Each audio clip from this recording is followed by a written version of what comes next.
அடே பையனுகள் என்ன கொண்டு போய் ரவுமாக்கி முட சீரட்டான்டா. என்னடா இது கதையா?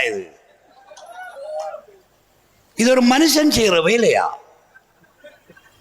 ரவுஃபக்கீம் ஆரண்டு தெளிவு காட்டி இந்த இலங்கைக்கும் நாட்டுக்கும் காட்டியவர்கள் நாங்கள்.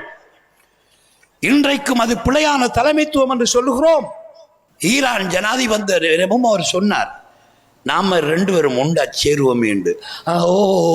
நான் எப்படி என்னையும் அவரையும் சேர்த்து வைப்பதற்கு இலங்கையினுடைய பிசினஸ் கம்யூனிட்டி 3 நாள் கூட்டம் நடத்தினாங்க.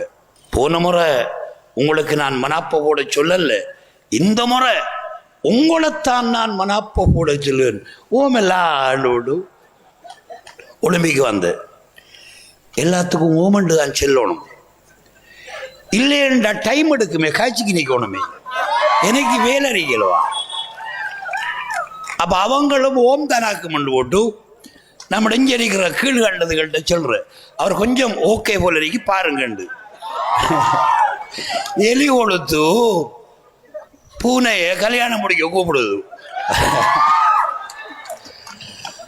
ரவுஃபக்கீம் இந்த நாட்டின் ஒரு அரசியல் தலைவருக்கு பொருத்தமானவர் இல்லை என்று இந்த நாடு சீட் பண்ணி இருக்கிறது. அவரோட நம்முடைய பிள்ளைகள் கூப்பிடுறாங்க.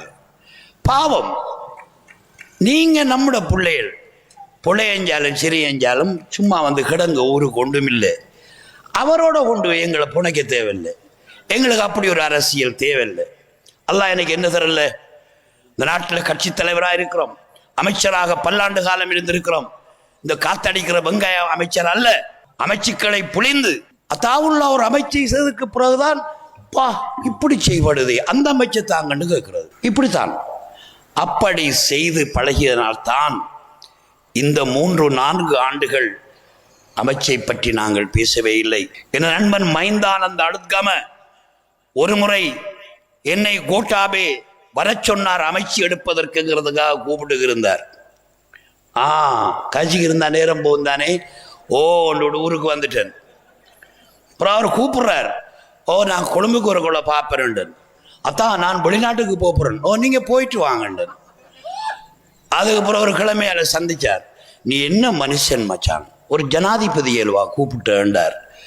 எப்படி தூஷணம் வந்திருக்கும். சிங்களத்துல நல்லா சொல்லலாம் அந்த தூஷணத்தை.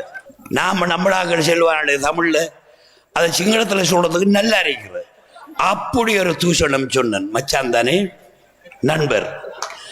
அப்படி மானங்களை காப்பாற்றுவதற்காக பார்க்கின்றவர்கள் எங்களை பதவிகள் கொடுத்து அடிமைப்படுத்த முடியாது. இன்னும் ரணில் விக்ரமசிங்கே இருந்தார்.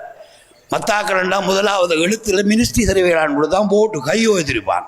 எனக்கு தேவையில்லை, மக்களுக்கு செய்யணும்னா எதை கொடுக்கணும், என்ன செய்யணும்னு நீங்க யோசிங்க. நமக்கு எந்த அமைச்சை தந்தாலும் நாங்கள் செய்வதற்கு ஆயத்தமானவர்கள்.